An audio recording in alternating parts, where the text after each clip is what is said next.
On sait que les cryptos, notamment le Bitcoin, c'est volatile. On parle de quoi à peu près en termes de performance? On doit être sur 40% de performance et sur l'année dernière, on doit plus être à 111%. Il y a encore du moteur de performance ou tout a été fait entre guillemets? Nous, notre conviction profonde, c'est qu'on n'est qu'au début de l'histoire de cette classe d'actifs.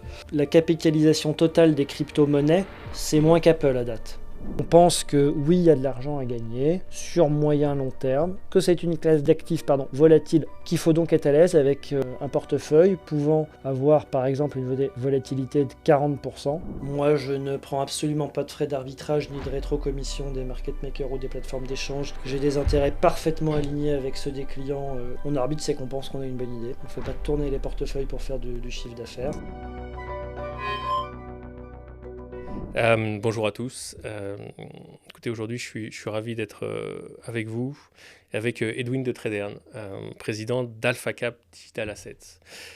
Aujourd'hui, on va évoquer des sujets qu'on n'a pas l'habitude d'évoquer dans notre métier, des sujets plutôt modernes. On va parler actifs numériques, on va parler blockchain, on va parler crypto-actifs et surtout, voilà, cet univers-là. On va passer de l'autre côté un petit peu de la barrière et voir dans quelle mesure, effectivement, ça peut parfaitement s'intégrer dans le cadre d'une gestion de patrimoine un peu plus traditionnelle.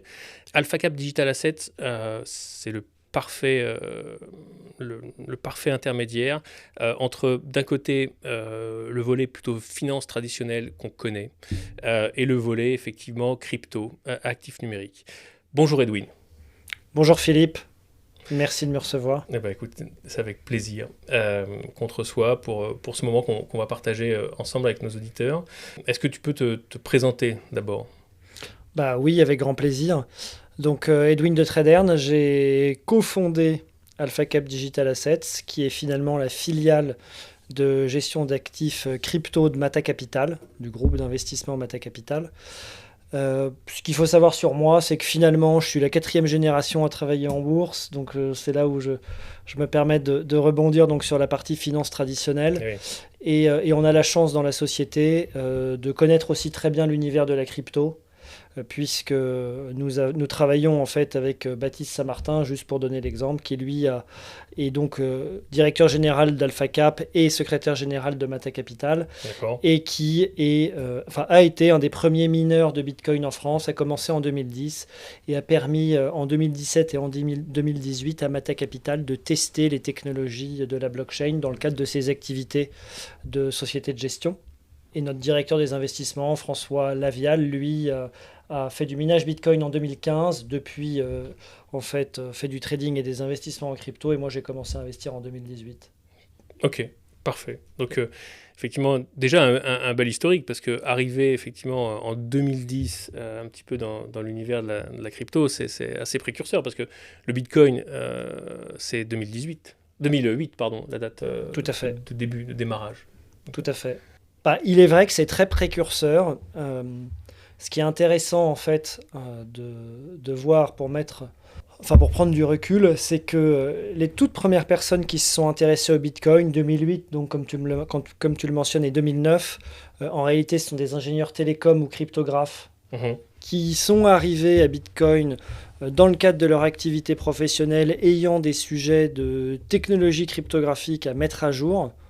Et donc, au fur et à mesure de leurs recherches sur Internet, sont arrivés à découvrir Bitcoin.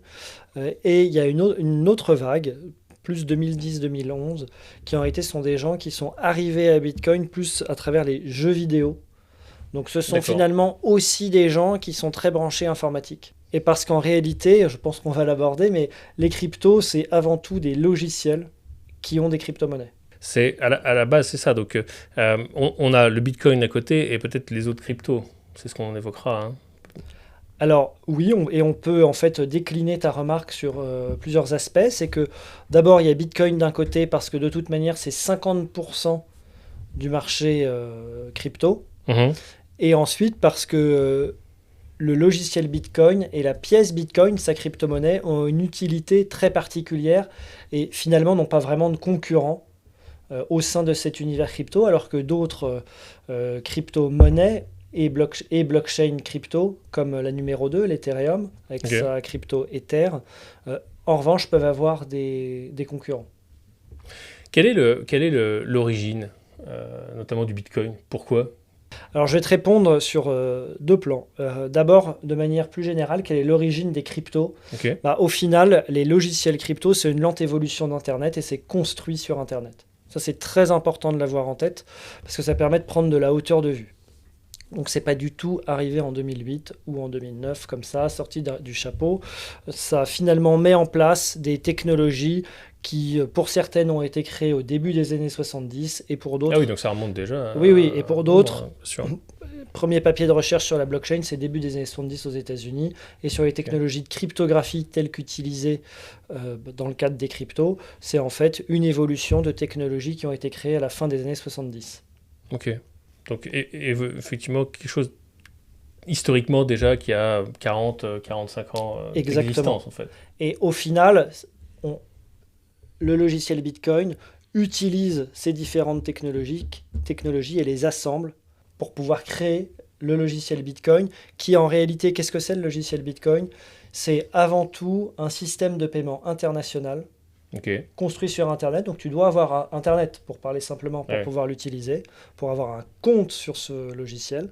Et ça va te permettre d'envoyer une pièce Bitcoin, la crypto-monnaie du logiciel Bitcoin, dans le monde entier, donc, en moins de 10 minutes. C'est-à-dire que la personne en face va le recevoir en moins de 10 minutes. Ce sera inscrit sur son compte. J'emploie ce terme exprès pour faire un parallèle avec le monde bancaire. Peu importe où il se situe dans le monde. Peu importe où tu te situes dans le monde, dès lors que tu as Internet. Donc en réalité, c'est un système de transfert de valeur extrêmement performant. Pour l'anecdote, le logiciel Bitcoin est quand même tombé 2 fois en panne en 15 ans d'existence, mais pas plus de 4 heures en tout.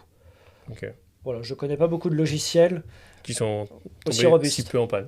Voilà. Du coup, il y a eu des impacts réels sur cette panne ou... Non. C'est transparent. Vite résolu. Totalement transparent. Bitcoin, historiquement déjà pas mal de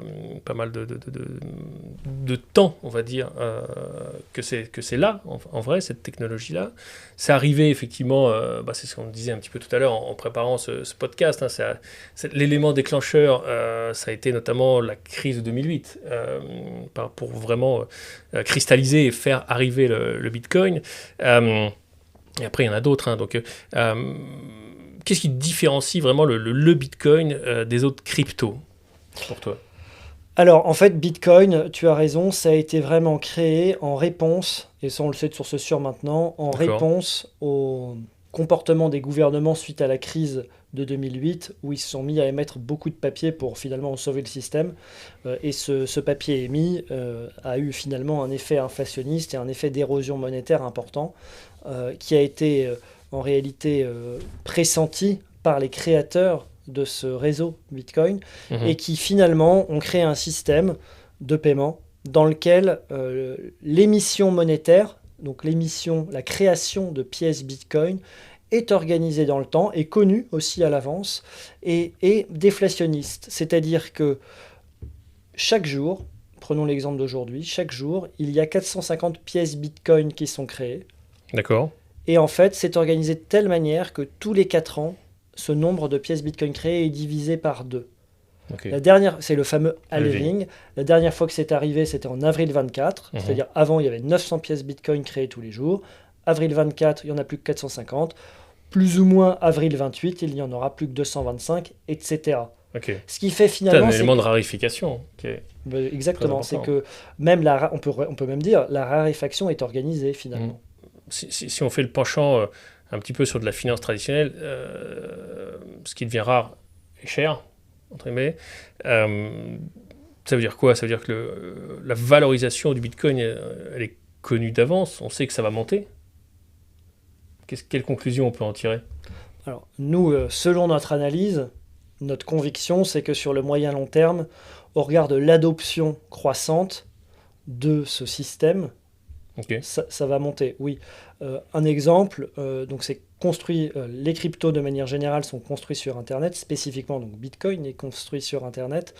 Quand on compare à la jeunesse et à la genèse même d'Internet, la progression, la croissance du nombre d'utilisateurs à celle de Bitcoin sur le même type de période, on voit que le nombre d'utilisateurs de Bitcoin croît 2 fois plus vite. Donc ça, c'est un élément intéressant parce que ce sont au final, alors si on emploie des termes financiers, ce sont plutôt des actifs de croissance, enfin, comme les logiciels cotés en bourse d'ailleurs. Ok. Donc c'est intéressant et c'est même très important de monitorer le nombre d'utilisateurs, tout comme c'est important de monitorer les transactions réellement effectuées sur les blockchains et leur volume, et les frais qui peuvent être donc payés dans ce cadre-là au logiciel blockchain. Justement, si on y revient un peu, parce que je ne suis pas sûr que ce soit très très clair pour tous nos auditeurs, Bitcoin, blockchain, etc., etc. Comment tu peux cartographier cet environnement simplement? En fait, une blockchain, c'est un logiciel qui va utiliser différentes technologies que je peux te lister, notamment le réseau pair à pair. Alors moi, D'accord. j'aime bien comparer en fonction de l'âge de l'auditoire avec Napster. Oui, sûr. Voilà, on connaît tous. On pouvait télécharger en fait de manière complètement illégale des musiques, des vidéos, des jeux vidéo, etc. Mhm. Parce que en fait, notre ordinateur allait se connecter directement à un autre ordinateur, ne passait pas par le serveur. Ça, c'est le premier type de technologie utilisée. Le deuxième type de technologie utilisée, c'est une technologie de base de données qui est spécifiquement la blockchain, qui, si je dois être très synthétique, permet de finalement organiser différemment l'information dans les ordinateurs et c'est beaucoup plus efficace. J'ai également la technologie de cryptographie. Ok. Alors là, finalement, la cryptographie sur le sujet, ça va servir à quoi? Ça va servir à chiffrer la base de données et à chiffrer les flux entrant-sortant en réalité. Alors, d'où ça vient, c'est très intéressant de voir parce que ça permet vraiment de donner le sens de l'histoire. Comme je disais au début des technos cryptographiques utilisés de nos jours, c'est la fin des années 70 et ça vient en fait en réalité de la création des emails dans les facs américaines, mais qui à l'époque n'étaient pas chiffrés fin des années 70. Et donc, comme le gouvernement américain pouvait lire dedans comme il voulait, comme les gens qui ont créé ces emails s'en sont rendus compte, se sont battus légalement parlant contre le gouvernement américain et ont gagné, Ok. ils ont été complètement à même de créer des technologies permettant de chiffrer les échanges d'emails. Donc au final, même de nos jours, hein, l'email que je vais t'envoyer va être chiffré, mais c'est suite à ça. D'accord. Et la lente évolution de ces technologies de cryptographie, en réalité, a donné ce qu'on utilise de nos jours pour les cryptos, mais c'est aussi vrai d'ailleurs, et ça l'était dès les années 90, pour les B-Box qu'on peut avoir chez soi. Donc la blockchain, c'est un cryptage, c'est une sorte d'un cryptage évolué. Ça utilise, entre autres, ce type de technologie, mais pas que. Ok. Et du coup, aujourd'hui, on parle d'une blockchain, de la blockchain ou des blockchains? Alors on parle plutôt des blockchains, D'accord. parce qu'en réalité, il peut y avoir un nombre important de blockchains, mais c'est finalement ce qu'il faut avoir en tête quand on est novice par rapport à ces sujets, c'est que c'est comme si j'avais finalement, je donne un chiffre comme ça, mais 10 réseaux Internet différents, Ok. un peu en parallèle, qui ne se parlent pas forcément très bien, voire se parlent pas.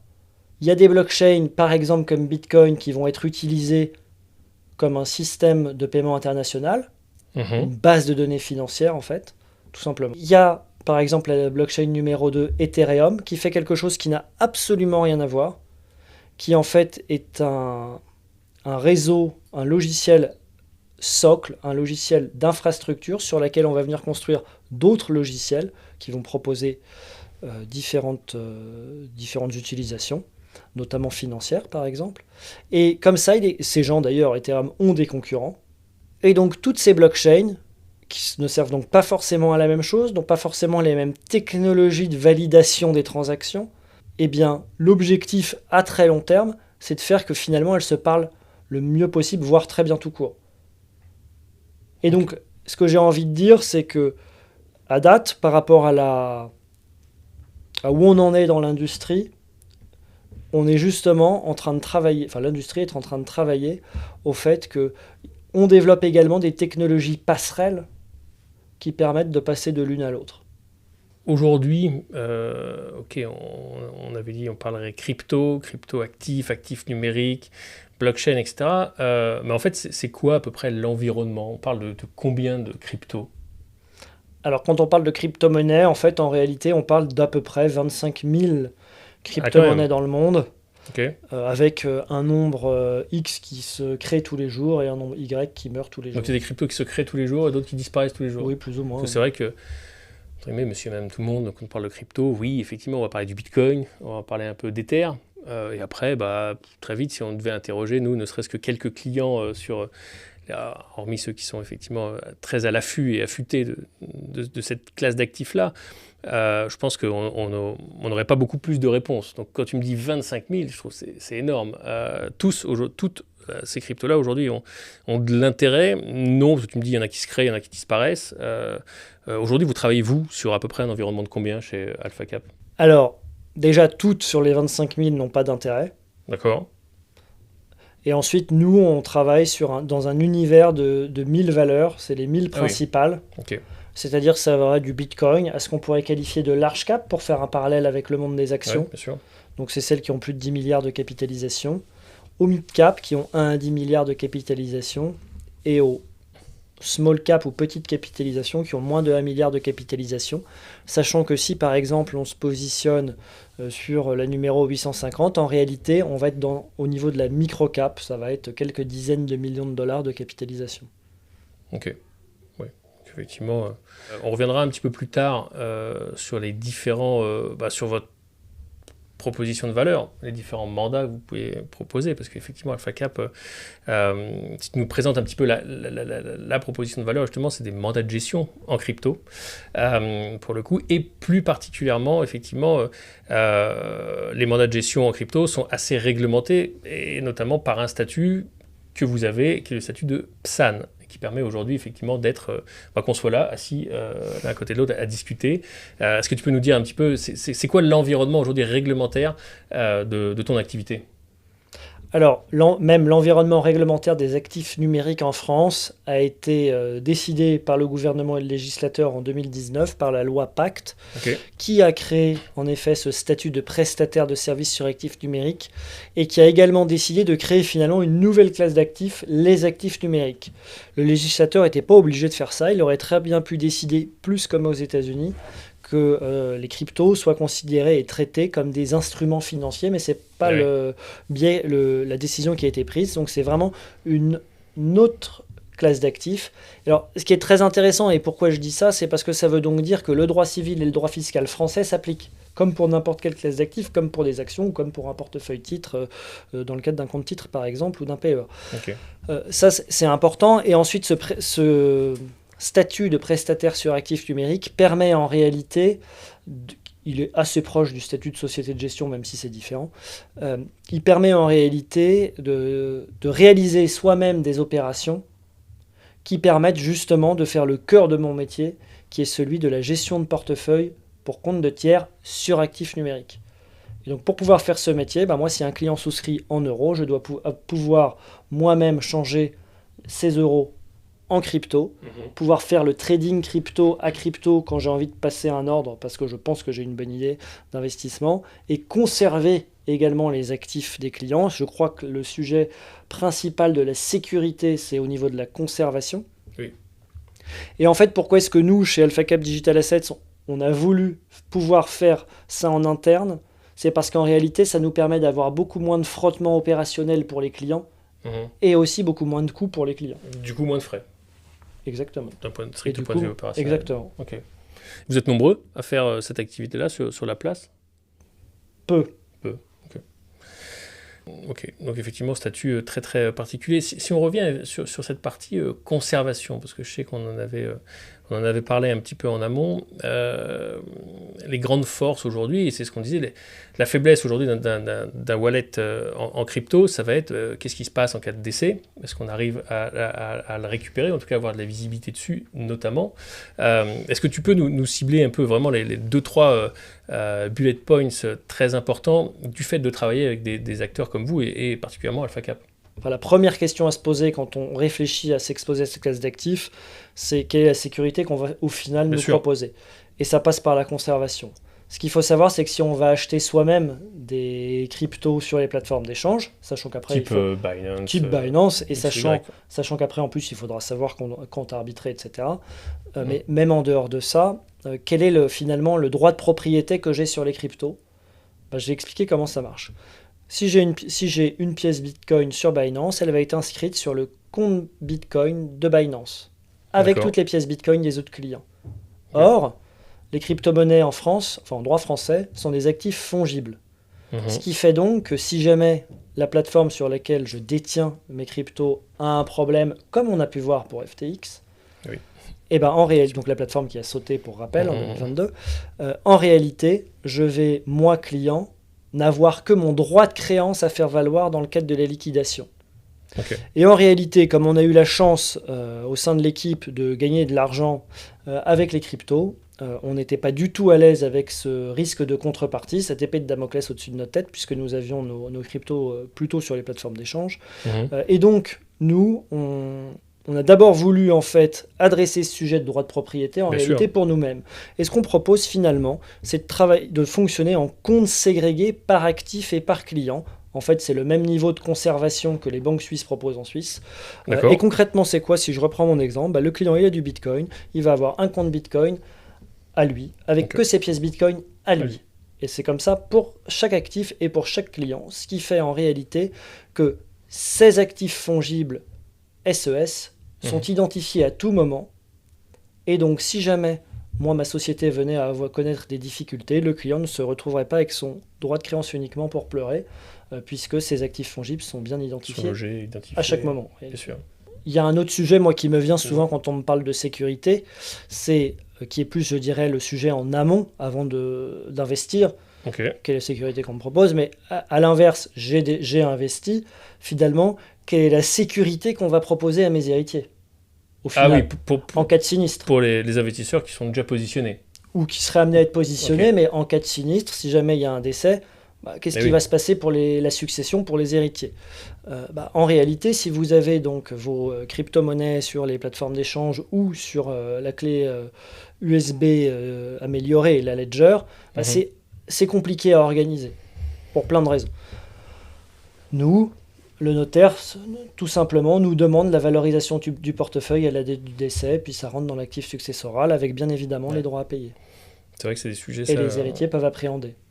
On commence à le voir, arriver, effectivement, et ça peut être, on a eu l'occasion d'en discuter un peu, assez compliqué, effectivement, de retrouver la valorisation d'un portefeuille pour des questions d'accès, notamment. C'est pour ça, c'est très clair. Ok. Depuis le début, aujourd'hui, tu me disais tout à l'heure, vous gérez à peu près combien en termes d'actifs? On gère 15 millions, nous. 15 millions, ok, cool. Vous êtes positionné donc, par rapport à vos portefeuilles depuis fin 2021, c'est ça. Aujourd'hui, par rapport à de la finance un peu plus traditionnelle, on sait que les cryptos, notamment le Bitcoin, c'est volatile. On parle de quoi, à peu près, en termes de performance? Tu vois, par exemple, sur l'année 2024, arrêtée à la fin du mois d'octobre, on doit être sur 40% de performance. Ok. Performance annuelle, ça va. Oui, c'est pas mal. On touche du bois toujours. On dit ça toujours chez nous avec beaucoup d'humilité. Parce que après, on sait comment ça fluctue. Exactement. Et sur l'année dernière, je parle bien évidemment net de tout frais. Et sur l'année dernière, on doit plus être à 111%. Net de tout frais aussi. Donc quelqu'un qui a investi effectivement au 1er janvier 2023, aujourd'hui, il a quand même une perf aux alentours de 150, 160. Quoi. Alors, oui, mais tu sais comme moi que sur ce type d'actifs, il ne faut pas regarder que la performance. Donc il y a eu de la volatilité, voilà, je tiens toujours à le rappeler. Exactement. Il y en aura encore. Ce qui fait qu'il faut toujours être très mesuré dans le ticket qu'on investit si on souhaite investir. Après, effectivement, ça fait la transition un petit peu avec ce que je voulais aborder, mais effectivement, on n'est pas là pour discuter effectivement de trading, encore qu'on pourra y aller, mais de crypto. On est là vraiment dans le cadre d'une approche patrimoniale globale où les cryptos, globalement, représentent, on dirait, le haut de la composition d'un patrimoine. On est entre 2, 4, 5% maximum du patrimoine financier. Donc ça reste effectivement des montants qui peuvent être plus ou moins conséquents en fonction de la composition du patrimoine. Mais voilà, on reste vraiment dans cette structuration, dans cette pyramide. Ça reste des actifs particuliers, très volatiles, de relativement long terme, pour le coup, ça reste vraiment une classe d'actifs long terme, et assez intéressante à avoir en portefeuille. Alors on s'est amusé, surtout vous chez AlphaCap, vous êtes amusé à essayer de construire le parallèle, et ça j'aime cette comparaison, ce graphique-là, justement par rapport à un portefeuille un peu classique, actions, obligations, tel qu'on pourrait le voir, vraiment le portefeuille entre guillemets, monsieur et madame tout le monde, actions, obligations, peut-être d'y rajouter un peu d'or, parce qu'on sait que l'or, ça reste une valeur refuge, assez décorrélée globalement des marchés, etc., etc. Et justement, vous avez construit un portefeuille, on va dire, un peu global, avec d'intégrer, entre guillemets, dans ces schémas de performance, un pourcentage, en l'occurrence 4% de crypto, de Bitcoin, dans un portefeuille comme ça. Et en fait, ce qu'on en tire, c'est ça qui est rigolo, c'est que si on intègre dans un portefeuille classique actions-obligations à peu près à 4% de crypto, de Bitcoin, en fait, la volatilité, elle ne va pas forcément augmenter beaucoup, hein, si je reprends un petit peu ce qu'on s'était dit. Par contre, la performance, elle va quasiment être doublée. Et ça, c'est assez extraordinaire. Ça fait le lien en fait avec le fait d'aborder cet univers, cette classe d'actifs dans le cadre d'une gestion de patrimoine global et d'un portefeuille global. Non mais tout à fait, c'est qu'en réalité, si on parle en termes financiers traditionnels, c'est que le risque sur la crypto est extrêmement bien payé. Au regard du potentiel de performance et de la performance passée. Ce qui fait en réalité le sujet, c'est plus combien est-ce que j'en mets. Et en français, dans le texte, en fait, en réalité, dès lors qu'on en met de manière mesurée, tu évoquais 2, 3, 4%, donc dès lors qu'on en met de manière mesurée dans un portefeuille, il est vrai que ça contribue très fortement à la performance, ça peut la faire doubler en fonction des périodes, en ne dégradant pas le risque global et qui est souvent calculé de manière simple par la perte maximale encourue par le portefeuille à un moment. Et alors, nous notamment, on a regardé une période intéressante pour un client, qui est une période qui va du 15 octobre 2015 à fin avril 2023. Pourquoi intéressante ? C'est parce qu'il y a beaucoup de fluctuations. Oui, il y a eu à ce moment-là, il y a eu exactement, notamment deux très gros cracks crypto, Covid, exactement, très importants, donc beaucoup de fluctuations, donc très juste en réalité, pour évoquer à un client ce que ça pourrait lui apporter dans le cadre de son portefeuille plus global. Donc en fait, c'est un bon outil de diversification au final. C'est ça, 100%. Il y a toujours une bonne raison d'avoir un peu de crypto dans son portefeuille. Par rapport à la construction globale de l'environnement, aujourd'hui, tu penses qu'il y a encore beaucoup de potentiel de performance? Parce que tout à l'heure, tu nous as donné des performances 2023 à 3 chiffres, des performances 2024 quand même à 2 chiffres plutôt intéressantes, etc. Aujourd'hui, un client, quelqu'un qui veut se positionner aujourd'hui, il y a encore du moteur de performance ou tout a été fait, entre guillemets? Nous, notre conviction profonde, c'est qu'on n'est qu'au début de l'histoire de cette classe d'actifs. Pour prendre un peu de recul, la capitalisation totale des crypto-monnaies, c'est moins qu'Apple à date. Ah oui. Bitcoin, ça doit être 1/10 de l'or à peu près. D'accord. Donc, en fait, ça reste petit comme classe d'actifs. Et nous, ce qu'on remarque, c'est qu'il y a de plus en plus d'utilisateurs dans le monde entier. Alors, moi, ce que j'aime bien dire notamment, c'est que, parce qu'on ne le sait pas trop en France, ailleurs dans le monde, et à peu près partout dans le monde, le Bitcoin, c'est de l'or digital, point. C'est-à-dire qu'il n'y a même plus de débat en réalité chez ces personnes. Et ensuite, une autre manière de le dire, c'est que les États-Unis sont en train d'essayer de monter un fonds de réserve sur le Bitcoin pour des raisons en réalité assez évidentes de souveraineté internationale où, on l'a compris, ils nous ont imposé leur dollar et l'extraterritorialité du dollar qui est un pouvoir exorbitant. C'est en train de changer parce que les BRICS n'en veulent plus. D'accord. Donc ils sont en train de se dédollariser. La question a été, c'est combien de temps ça va prendre ? 10, 20 ans, on ne sait pas trop. Et peut-être qu'aux États-Unis, le fait de monter un fonds de réserve Bitcoin est une manière finalement d'essayer de remettre la main sur quelque chose de rare qui leur échappe un et peu. Qui pourrait servir d'étalon à un moment ou à un autre aussi, à un niveau plus international. Comme l'or l'était jusqu'à ce qu'il fasse sauter les accords de Bretton Woods en 72. Donc en fait, on est au début de l'histoire, il y a encore plein de performances à aller chercher sur cette classe d'actifs-là, sur un univers... Selon notre analyse, toujours. Selon effectivement ton analyse, l'analyse d'AlphaCap, mais voilà, il y a encore pas mal de performances pour le coup, et sur un univers qui effectivement se veut quand même limité. Au final. Donc de la performance qui va se construire. C'est quoi tout à l'heure tu nous disais c'est 2140 l'année Ah oui, où la on aura la fin du oui, Bitcoin, c'est à ça peu près 2140 où la dernière pièce Bitcoin sera créée. sera créé. Parce qu'en fait, Ok. c'est un système de création monétaire qui est organisé dans le temps, de manière déflationniste. Ok. C'est fait exprès, hein. En gros, dit autrement, la Oui. rareté est organisée au fur et à mesure du temps.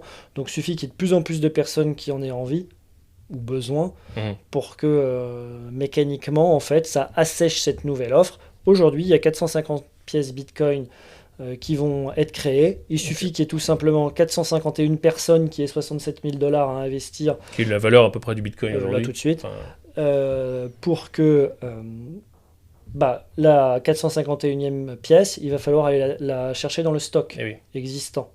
c'est ça. Donc Voilà. forcément, ça Exactement. tire les cours. Ok. Exactement. L'environnement crypto a quand même pas mal changé, notamment avec il y a certains véhicules d'investissement qui sont apparus, hein, comme les ETF, aujourd'hui, qui ont vocation un petit peu à rendre accessible, à démocratiser l'arrivée de cette classe d'actifs dans le portefeuille des clients. Aujourd'hui, c'était réservé soit entre guillemets, à des clients avertis, clairement, sur cette classe d'actifs, soit financièrement avertis, soit technologiquement avertis, soit conseillés, effectivement. Maintenant, on voit arriver, hein, sur des plateformes de compte titres, dans certains PER du marché, on voit arriver des ETF crypto, peut-être bientôt en assurance vie, etc. Comment tu vois ça par rapport à l'environnement, par rapport au marché?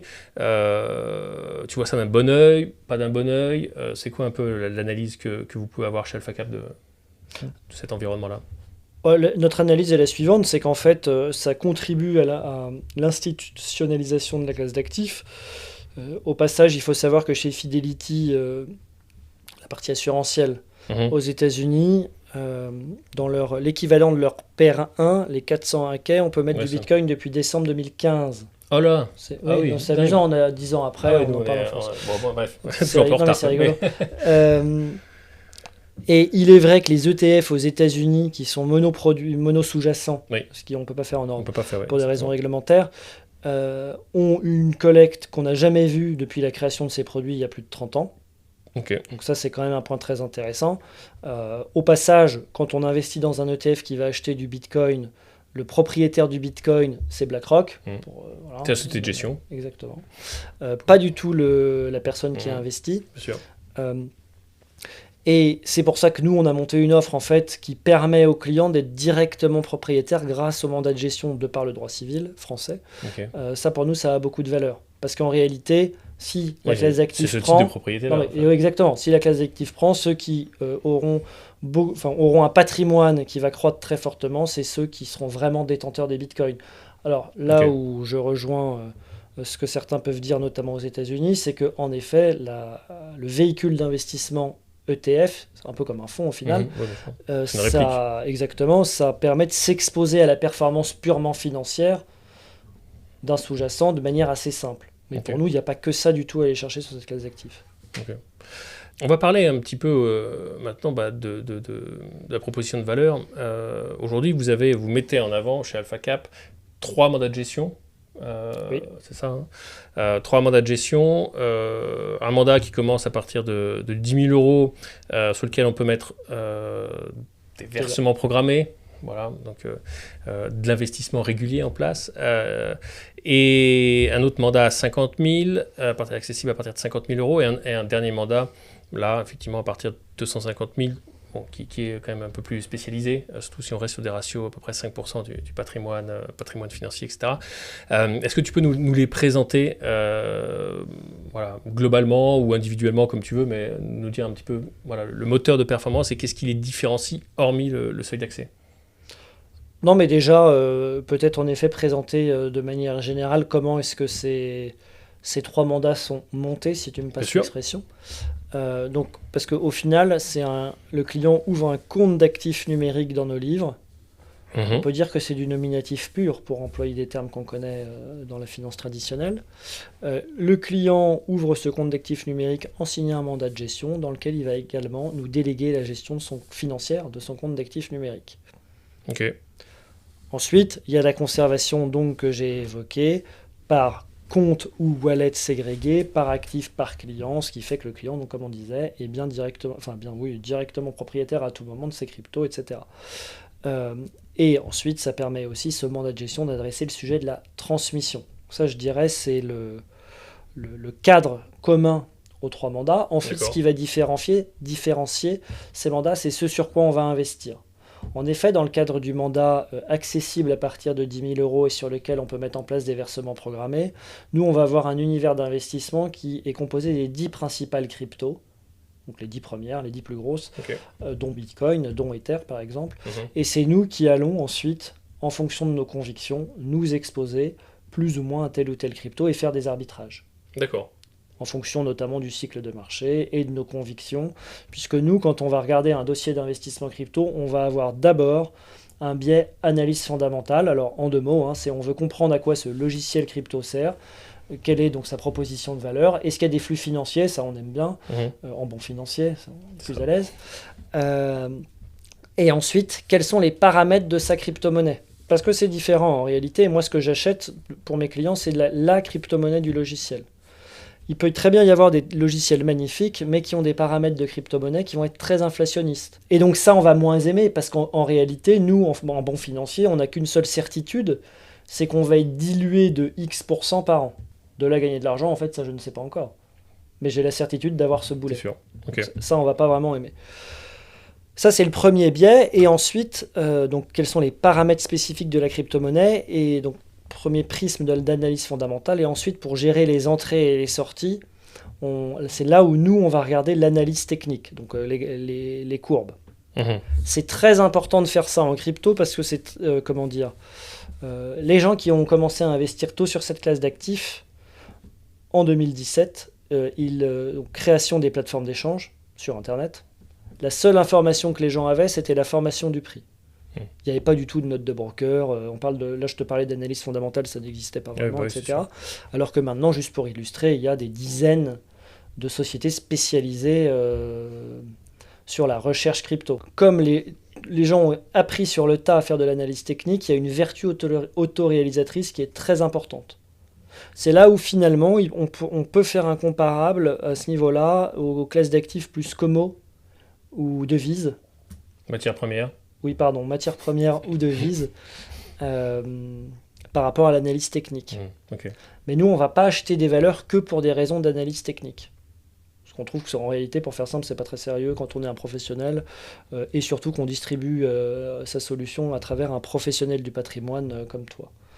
Sur le premier mandat, c'est l'univers d'investissement, c'est les 10 principales cryptos. Sur le deuxième mandat, accessible à partir de 50 000 euros, là, nous, on a la possibilité d'ajouter des petites et moyennes valeurs crypto en portefeuille, de manière discrétionnaire. D'accord.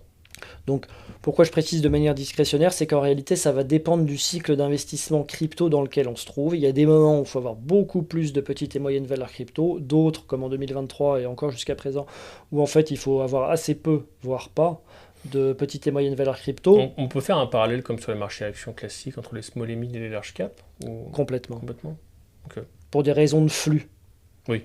Qui sont les mêmes en réalité. Oui, qui sont les mêmes. C'est toujours le flux en fait qui organise exactement. Les marchés. Enfin, après...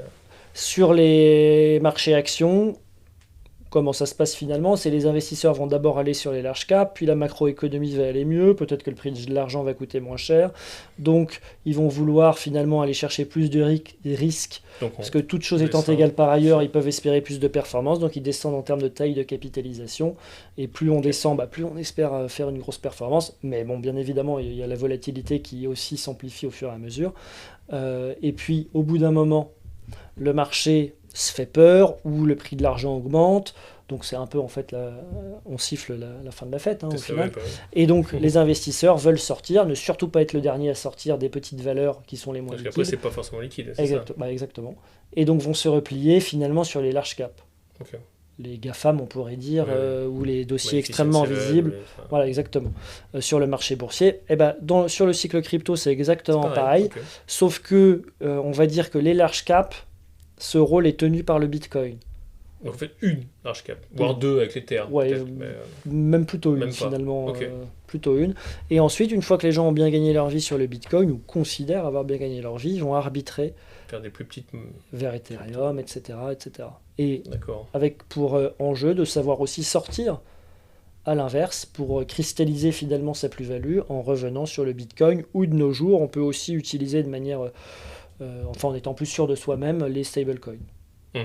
Ce qui Ouais, était moins le c'est cas sûr. avant, mais ils ont fait le travail qu'il fallait. C'est sûr. Ok. Par rapport justement aux différentes périodes, bull market, bear market, c'est quoi les grands cycles du marché, enfin, du Bitcoin? Parce que je pense que c'est la large cap qu'on connaît le plus en termes de crypto.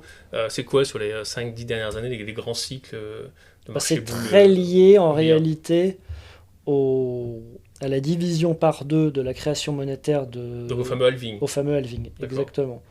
Où en réalité, donc le halving, c'est pas connu au jour près, mais c'est connu à Oui, mais je me quelques jours souviens, enfin, près.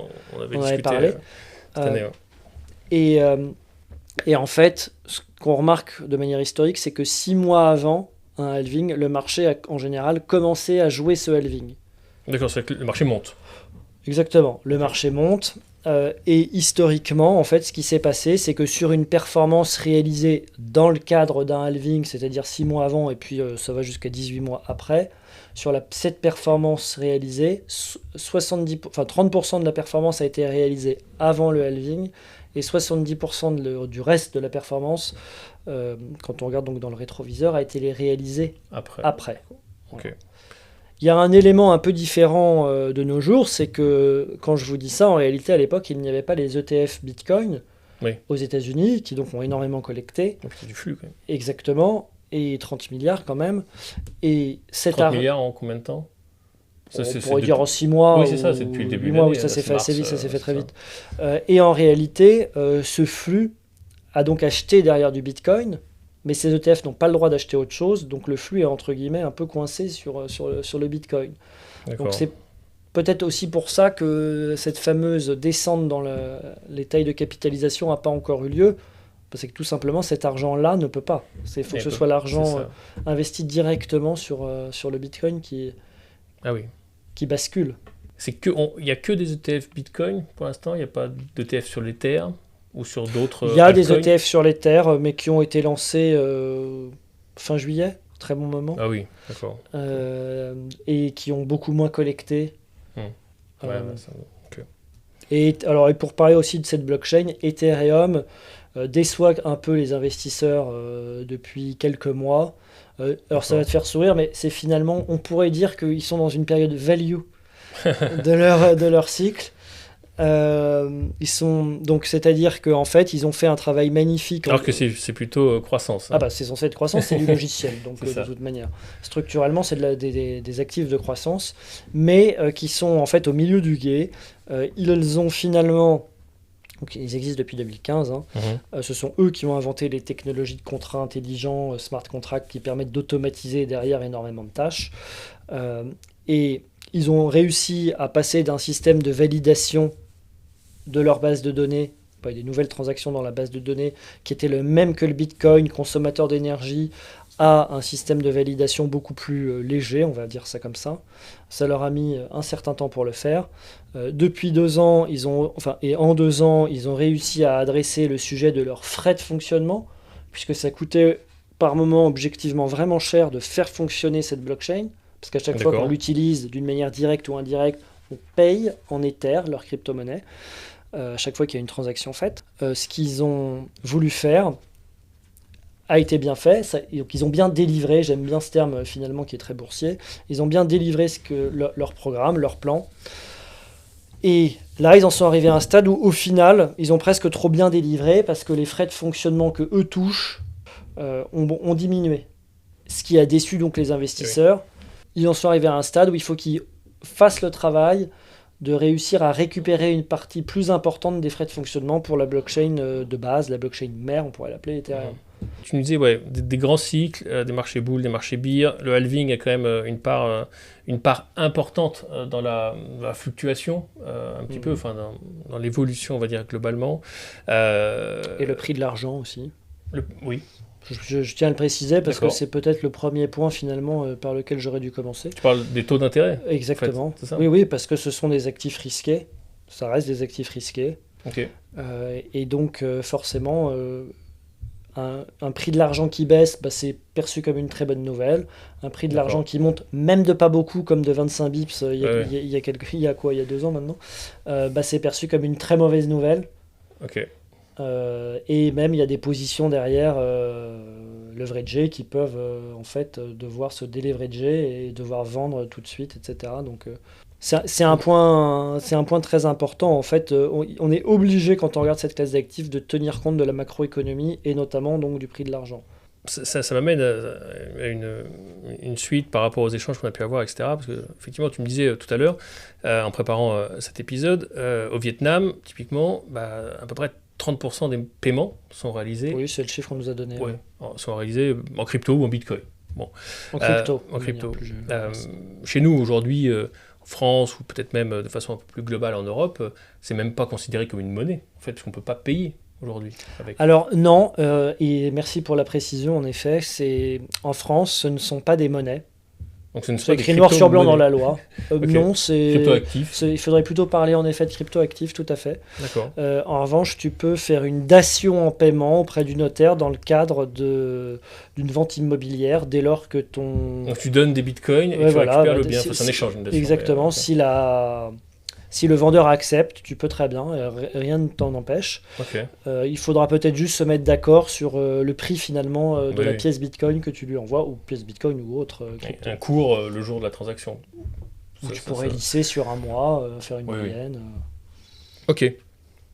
Et c'est quoi ta vision alors personnelle ou la vision d'Alpha Cap par rapport à ça? Tu penses que ça va devenir entre guillemets un moyen de paiement chez nous? Alors moi je pense que ça va devenir chez nous un moyen de transférer de la valeur, ce qui est un peu différent de Moyen système de de paiement, paiement, ouais, enfin bien de sûr. moyen de paiement. Et pourquoi je me permets cette précision, c'est qu'en réalité, comme je te disais, la pièce Bitcoin pour que tu la reçoives, si je te l'envoie, ça va mettre 10 minutes Hum. à date. Peut-être qu'ils vont pouvoir Ouais, ouais, améliorer le peut-être, système, bien sûr. où ils sont Ce qui rentrés, est déjà pas mal. non, mais ils travaillent dessus, En vrai, etc. mais ok. Ça peut mettre moins dans certains cas, Euh, mais partons du principe que ça va mettre 10 minutes. Pour aller acheter mon pain, j'ai pas, enfin, tu vois, moi j'aime bien les choses très opérationnelles, Super. très pragmatiques. Bah, on va pas attendre 10 minutes, c'est pas Oui, opérationnel. oui.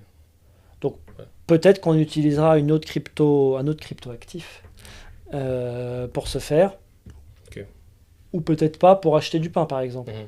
Mais en revanche, comme on le mentionnait, pour acheter un bien immobilier, c'est tout à fait possible. Autre Ok. exemple que moi j'aime bien citer parce que j'aime bien les vieilles voitures, si jamais tu as une vieille voiture à vendre, que j'ai envie de te l'acheter, peu D'accord. importe où toi tu es dans le monde, peu importe où est ta vieille voiture, on peut Tu très peux bien utiliser faire une ce moyen, transaction. exactement, Ok. ce système pour transacter, exactement. Ok, ok. Il y a un autre moyen enfin, système pour transacter crypto très utilisé dans le monde, notamment dans les pays émergents, et qui illustre très bien ce à quoi ça sert en réalité, c'est les fameuses stablecoins. Mhm. Donc pour faire simple, un jeton doit être égal, est censé être égal à $1, 1 euro, Ok. etc. Parce qu'en fait, ça illustre bien le côté tuyauterie informatique qui permet d'envoyer de l'argent. Euh, Très concrètement, grâce à ce système, n'importe qui dans le monde, en moins d'une minute, peut transformer sa monnaie et donc acheter de l'euro, du dollar Stablecoin, hein, tu ou veux dire. autre. Oui, Ok. les stablecoins, exactement. Et en fait, ça veut donc dire quoi? Ça veut dire que les utilisateurs, ce sont les 5 milliards de personnes dans les pays émergents qui sont peu ou pas du tout bancarisés parce que pas Mhm. du tout assez riches pour intéresser les banques. Et qui donc n'ont pas du tout de moyens de paiement. Mais ils ont une connexion Internet. Mais bah, même pour être très clair, ils ont souvent un Ouais, smartphone, et exactement. un Starlink. Ils ont Starlink, oui, comme je te disais tout à l'heure, mais Tout à c'est fait. vrai. Ouais. Et ils peuvent donc, en moins d'une minute, transformer Ouais. on va prendre un exemple simple, leur livre turc, parce que C'est ça. c'est très Oui, bah, inflationniste ouais. pour eux malheureusement, en dollars Bien sûr. ou en euros au fur et à mesure. Et ça illustre très bien qui en fait et comment est-ce qu'on peut utiliser ce type de technologie. Mm. Et quand d'ailleurs on discute avec le patron de Tether, qui est le leader mondial américain, le leader mondial des stablecoins, D'accord. lui il dit extrêmement clairement que ses clients se situent dans les pays émergents. Et après ça se comprend. C'est vrai que, comme tu disais très bien, dans les pays où il y a moins d'institutions bancaires classiques, je pense que nous, on va y arriver, mais on va mettre beaucoup plus de temps, ne serait-ce que parce que le besoin, entre guillemets, il n'est pas forcément là aujourd'hui, alors que dans d'autres pays, c'est un vrai moyen, il y en a besoin, et ça a été un élément accélérateur. Ça, c'est Oui, évident. tu fais peut-être référence indirectement au Salvador, Oui, oui, il qui y est a aussi. un Non, bon enfin, je exemple, pensais pas, mais il y a aussi toute ça, chose bien étant sûr. égale par ailleurs, mais qui est un bon exemple Ah ouais. d'utilisation. C'est dollar, monnaie nationale, et Bitcoin depuis quelques années. En fait, avant que le Bitcoin devienne monnaie nationale, ils avaient 26% de leur population qui était bancarisée. Ouais. Et finalement, moi, ce que j'ai compris, c'est que ce sont surtout les citadins qui étaient bancarisés. Les gens plus riches, on va dire. Et depuis que le Bitcoin, et ils en ont donné à tous leurs citoyens, donc ils leur ont ouvert un portefeuille Bitcoin sur la blockchain Bitcoin, finalement, en leur donnant du Bitcoin, qu'ils minent en prenant de l'énergie de volcan, quand même, enfin, ou de la géothermie pour être plus précis. Et ben en réalité, il y a plus de 80% de la population maintenant qui a accès à un système de paiement et qui donc, dit en termes simples, est bancarisé. Donc en fait, ils peuvent aller faire du commerce Maintenant. avec d'autres gens, alors qu'avant c'était compliqué. De façon internationale. Et voire même voire même de façon internationale, tout à fait. Dans les campagnes, ou en tout cas où il y avait moins de connexions. Le Brésil, pour prendre cet exemple aussi, est un pays qui est extrêmement pro-crypto, mais en termes de population, parce que c'est un vrai moyen pour eux d'échanger, c'est un vrai moyen pour eux en fait, en réalité, de créer de la valeur. Oui, c'est ça, on en est là, la création de valeur, etc. D'ailleurs, ça me fait rebondir. On parle beaucoup justement de finances décentralisées par rapport à cet environnement-là. Qui dit décentralisé dit effectivement pas de tiers, pas de contrôle. Aujourd'hui, comment on peut mailler un petit peu cet environnement-là, alors que nous, aujourd'hui, quand tout à l'heure on parlait des taux d'intérêt, qui dit taux d'intérêt dit banque centrale. D'un côté, on a les banques centrales, évolution de taux d'intérêt, de l'autre côté, on a une finance décentralisée, des pays, on va dire, qui sont économiquement différents par rapport à nous qui on est, mais qui rentrent dans un autre univers sans contrôle. Donc aujourd'hui, d'un point de vue global, il y a vraiment deux vitesses. Il y a un monde très décentralisé, très crypto, et un autre monde plus traditionnel. Comment les deux arrivent à s'organiser, et encore pour combien de temps en vrai? Sans contrôle, tu oublies la Commission européenne, oui. Qui est en train de travailler sur une réglementation dédiée à la finance décentralisée, et qui est un sujet compliqué. Donc il faut en effet construire une réglementation pour encadrer, ne serait-ce que pour au final protéger le consommateur et éviter des arnaques odieuses objectivement. Oui, parce que ou des gens qui créent des projets qui s'en vont, enfin bref. Et donc c'est en train d'évoluer, ça prend du temps. D'accord. Parce que c'est compliqué à réglementer, la finance décentralisée. Nous, on n'en propose pas dans nos on n'achète pas de dossiers liés à la finance décentralisée. On fait pas dit autrement, on fait pas de finance décentralisée parce que c'est compliqué à date de quantifier son risque. Donc, on a beau me promettre une performance X, si moi je sais pas quel est le risque, en fait, je sais pas si c'est bien payé ou pas. C'est ça. Okay. Si j'ai un client, comment ça se passe le parcours pour mettre en place un mandat de gestion chez toi? Alors, je me permets de commencer par le début. Je pense que tu allais l'évoquer, mais ça veut donc dire que tu lui as fait un rapport d'adéquation. Ah oui, je passe toute la structuration patrimoniale, etc. Et qu'il en arrive finalement à ce que cette classe d'actifs, avec tout son potentiel de performance et la volatilité qui va avec, soit adaptée à son besoin. Et au final, l'acte en lui-même, il est très simple, puisqu'il a eu toutes les informations avant, les documents qui vont bien avec les frais, etc. avant. Et toi, le partenaire, tout simplement, crée le compte du client sur notre plateforme de souscription. D'accord. Il y a un KYC, bien évidemment, qui est fait, de manière classique et traditionnelle. Et ensuite, tout est complètement dématérialisé. Ok. Donc il y a une signature électronique du côté du client, de notre côté. Ensuite, il va faire un virement sur un compte ségrégué. Ce que tu nous disais tout à l'heure. Exactement. Pour bien identifier les cryptos. Exact. Pour bien identifier les euros du client qui vont servir ensuite à acheter des cryptos. Exactement. On est très processé. Oui. Très, ouais. C'est plus simple. Et nous, on est très réglementés. Donc, oui, non, c'est assez logique. Plus spécifiquement, tout à l'heure, tu me parlais un peu voilà, frais, etc. etc. C'est quoi la structuration des frais du mandat, des mandats d'ailleurs, Alpha Cap? Très classique. Classique. Frais de gestion, frais de mandat classique. Frais de gestion, Ok. éventuels frais de surperformance. Ok. Moi, je ne prends absolument pas de frais d'arbitrage ni de rétrocommission des market makers ou des plateformes d'échange. J'ai des intérêts parfaitement alignés avec ceux des clients. En français simple, si on arbitre, c'est qu'on pense qu'on a une bonne idée.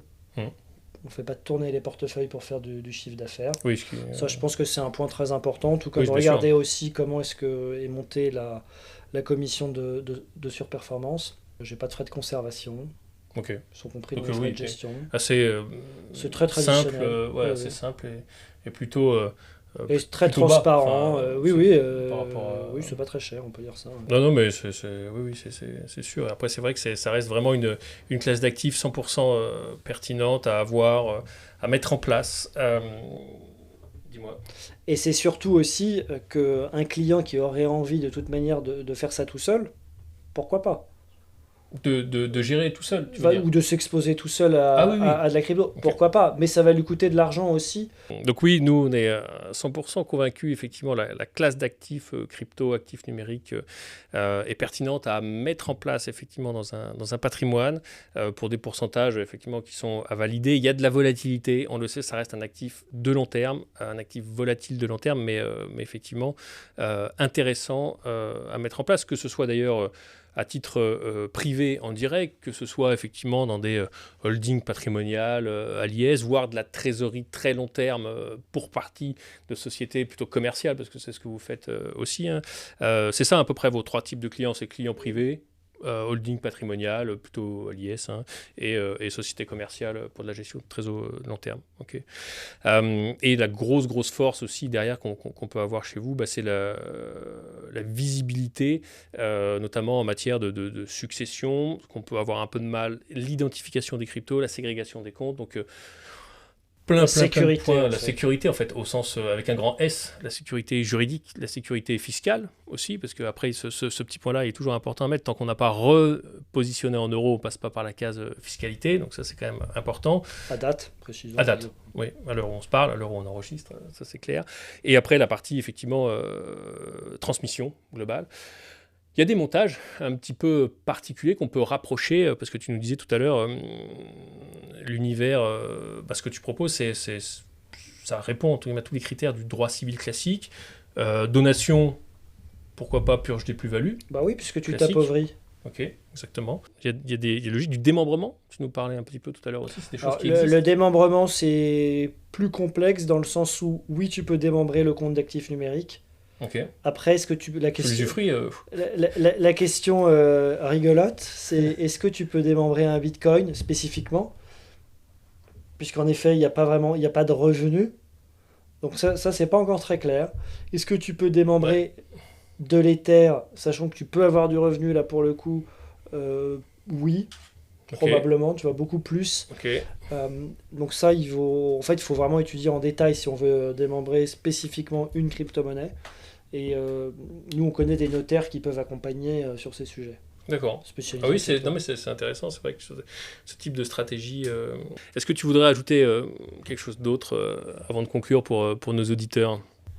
Oui, nous, j'ai envie de finir de communiquer notre conviction. C'est que nous, on est intimement convaincus finalement que les cryptos sont une révolution en marche qui devrait apporter beaucoup de valeur à l'écosystème technologique et Internet plus spécifiquement, probablement autant qu'Internet au Minitel.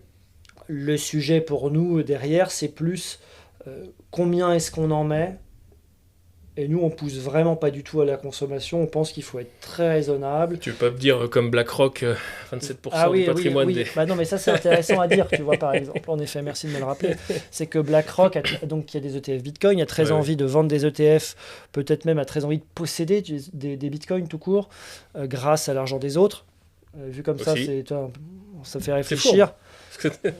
Et donc, il disait il y a quelques mois, quand il faisait la tournée de tes confrères aux États-Unis, qu'il fallait avoir 27% de Bitcoin en portefeuille, alors qu'il y a, C'est énorme. je sais pas, Je sais, je l'avais entendu. 3-5 ans, 3-5 ans, au final, leur patron disait que le Bitcoin, c'était absolument n'importe quoi. Et qu'il fallait surtout pas en avoir. Exactement. Donc, bon, ça laisse un peu songeur quand même. C'est intérêt financier. Donc, nous, on pense que oui, il y a de l'argent à gagner sur moyen long terme, que c'est une classe d'actifs volatiles, voire très volatiles, qu'il faut donc être à l'aise avec un portefeuille pouvant avoir par exemple une volatilité de 40%. Et donc pour ça, en fait, en réalité, c'est quoi ? Il ne faut pas avoir besoin de cet argent demain matin, il faut avoir une taille d'investissement qui le permette. Et c'est pour ça que finalement, toi, ton rôle, il est essentiel pour accompagner les clients, pour s'exposer dans des très bonnes conditions de sécurité et de manière raisonnable. Parce que les gens regardent d'abord cette classe d'actifs pour la performance. Alors, on n'a pas parlé des arnaques, mais on aurait pu. On aurait pu. On peut finir là-dessus. Hein. Oh, c'est un peu glauque, on essaie de finir sur un truc plus sympa. Mais non, mais il faut savoir qu'il y a beaucoup d'arnaques de manière générale sur les produits financiers, le crédit, etc. Et les cryptos, entre autres. Parce que il y a la performance passée qui a été très importante. Une performance à 3 chiffres, ça fait toujours rêver. Exact. Oui, mais il faut faire attention. Et il y a des gens crédules. Exactement. Et il faut savoir qu'il existe des vraies fausses plateformes. C'est des vrais sites internet. Des vraies fausses plateformes. Ah oui, non, mais parce que c'était malheureusement extrêmement bien fait. Donc ces vraies fausses plateformes internet, c'est un site internet sur lequel vous allez faire pour de vrai votre KYC, donc mettre votre CNI, mettre votre justificatif de domicile. Vos revenus, votre patrimoine. Probablement. Sûrement, parce que et ensuite, vous allez envoyer... Moi, les très nombreux cas qu'on m'a remontés, les gens ont toujours été très raisonnables en bon père de famille au début, ont mis des petits montants. Et donc, comme ça marchait très bien, ils rajoutaient. Et le jour où ils veulent racheter, comme par hasard, il faut qu'ils renvoient 30 000 € pour avoir les 100 000. Enfin, je simplifie, mais au final, c'est toujours comme ça que ça se passe. Et donc, l'argent est complètement perdu. L'argent n'a tout simplement jamais été investi sur les cryptos. Donc, il faut travailler avec des interlocuteurs professionnels, de confiance, qu'on connaît. Enfin, voilà, pas se dire... Moi, je vais le faire en direct sur Internet. Il y a des vraies plateformes, il y a des vraies fausses plateformes. Voilà. Non, attendez, le sujet, c'est finalement les élections américaines. Ah oui, alors on enregistre. Exactement. On ne sait toujours pas. On ne sait toujours pas qui va être élu. Ce qu'il faut savoir, au final, pour résumer, c'est si jamais Trump est élu, son objectif extrêmement clair pour des raisons d'innovation technologique, c'est que les États-Unis deviennent le paradis de la crypto. Donc, probablement derrière le cours de crypto. D'où les réserves en crypto que tu nous disais tout à l'heure. Alors ça, c'est même bipartisan. En fait. C'est pas que Trump. Ouais. Et donc, au final, peut-être que s'il passe, les cours devraient monter. Assez vite, entre guillemets. À l'inverse, si Kamala Harris est élue, elle-même a dû faire un pas en avant par rapport aux électeurs américains détenant de la crypto, parce qu'il y en a plusieurs dizaines de millions, donc ce sont des électeurs avant tout. Donc il faut adresser leurs préoccupations. Elle-même a dû mettre de l'eau dans son vin, comme on dit, et donc de toute manière, quoi qu'il arrive, l'environnement pour la crypto aux États-Unis sera beaucoup plus favorable suite à l'élection américaine. Dans les jours à venir. Probablement si Kamala Harris est élue, ça montera beaucoup plus dans la durée. Mais ça sera ce sera selon notre analyse favorable, quoi qu'il arrive, à l'environnement crypto. Et espérons aussi qu'en Union européenne, on se mette un peu à la page. On se mette à la page et qu'on avance dans la bonne direction par rapport à ça pour réussir à construire des leaders européens de ces technologies d'avenir du XXIe siècle. Tout à fait. Je pense que ce sera un très bon mot de la fin. Essayons en Europe de devenir leader de ces nouvelles technologies. Merci Edwin. Merci beaucoup pour ce moment partagé ensemble. J'espère que vous avez appris beaucoup de choses sur l'environnement crypto actif de façon globale. Et voilà, en tout cas, effectivement, c'est une solution à intégrer dans votre patrimoine de façon proportionnée en fonction du niveau de risque, etc. Bonjour Patrimoine, et l'ensemble de ses collaborateurs sera là pour vous accompagner, bien entendu. Merci Edwin, et à bientôt. À bientôt.